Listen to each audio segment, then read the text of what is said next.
Like, not anybody can do a good morning. Right. Not anybody can even do a deadlift. Sure. Or an RDL, honestly. Sure. Not safely. Almost all of my clients could do this.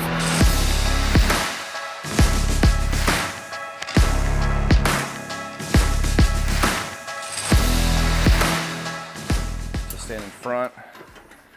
There you go. So you push back against it. Then these. Pull those. Now they're out of the way. Oh, that's awesome, bro. Right. So you're getting a good slight hinge, slight flexion of the knee. Obviously a big hip hinge. But as you're coming into higher position, you notice the max resistance is about right here. Bro. Right at the end where the glutes and hamstrings really tie in hard. So draw your abs in, chest down. Keep your chest down the whole time. Boom. That's all glute and ham. Well, if you want to get a little bit lower back, chest up. Yeah. So here. Whoa. That's awesome, brother. Loads differently than you'd think, doesn't it? Bro, that's really cool. Yep. So everyone thinks it's a good morning machine. They see it, they see the movement, they go, okay, weight up here is a good morning machine. Well, although the physical movement might be the same, as you well know, when you're in this position, the upright position, you're in your strongest position, first of all. Second of all, the weight is pushing straight down because of gravity, so then there's stacking on the spine. Yep. And there's no resistance from a tangential aspect, or no resistance shearing on the back. So when you're in this position in a good morning, the weight's the highest. When you're in your weakest position, but it's not really applicable to many things. So we're this, based on where we set this range limiter, and we could adjust that up or down so we could start hitting a target of different range of motion. So now when I'm in this position, it's actually the lightest, and as I'm in the position that's most common that I need force production in every sport is going to be from about here to here. Yep. Every sport's going to be from here to here. So now I could load the highest position, which is kind of almost like a hang clean position, where I'm really having to push through, and all the force is directly perpendicular to my core. So now it's core, QL, low back, glutes, hamstring, and now it's pulling me forward, and I'm having to fight that the whole And this way. pad here is clutch too. That's what creates here. everything, because you're able to pry off of it, like you talked about the fulcrum. So push your back into the pad, and so now there's a couple different ways we could run it. We could run get this out of the way. So we could run what we consider like a jumping stance. Yep.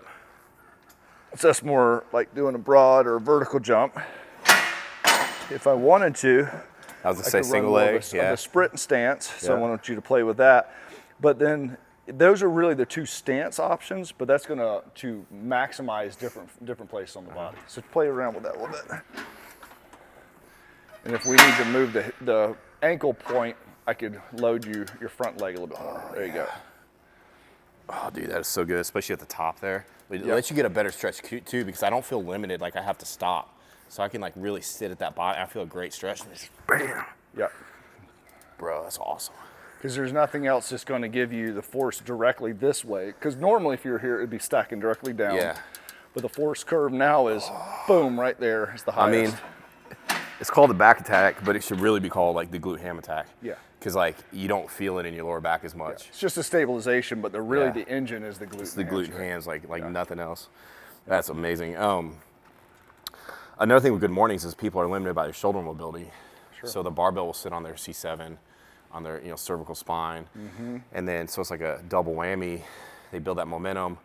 They get at the longest lever length. They get against gravity, and then they try to do that amortization phase, the stop to come back up. Right when that barbell wants to roll onto their neck muscles. Sure. And I don't hate the good morning. It's like anything else, has its uses, but it's good. For most people, it's just not suited. Right. This is amazing. Yeah, very easy to teach too, right?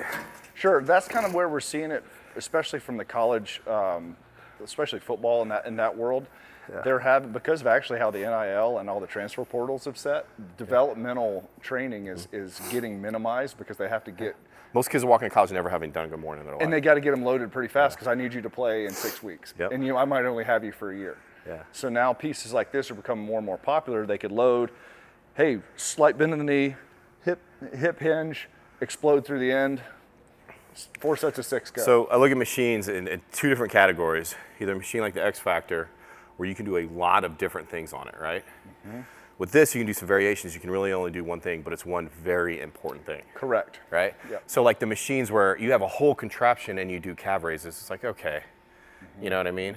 But if you can only do one thing on this, what's one of the crucial things you can do? And it's hip extension. Right. You know what I mean? Right.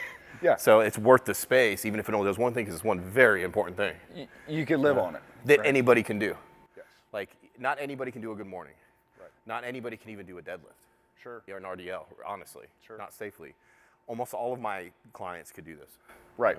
And as you were saying on an RDL, you're in this position, same problem as before. You've created this triangle that now is the heaviest load here, and as you're coming up, you're closing that triangle, and now it's turning into a stack load. People, yeah, exactly. And then, you know, people will do RDLs, and you'll see them, they'll wrap bands around it to pull their butt back, and they have to drive forward on, or they'll do it with a barbell, and then they'll lean on that barbell.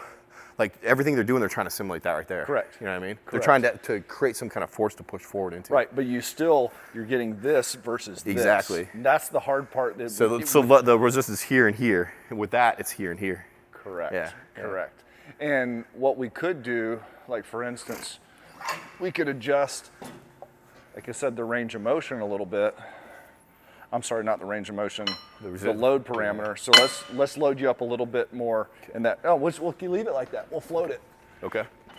Now you're going to have resistance at the top of the range of motion and at the bottom. All right. So now we just change you up just a little bit. And so a lot of people, like on leg press and stuff, they see this and they're like, well, it's loaded differently. It's not, because it crosses over. Correct. You know what I mean? So now I gave you back part of that load at the bottom. Yeah. Oh, that's awesome, man. Now we could emphasize, do we want more at the bottom? We want more at the top, so we can start offloading those pieces to really dial in exactly where you are as an athlete. This is like, if there's one movement pattern everyone can agree that is crucial for sports, is hip extension, right? Sure. Yeah. And how do you streamline that hardship and get there as fast as possible?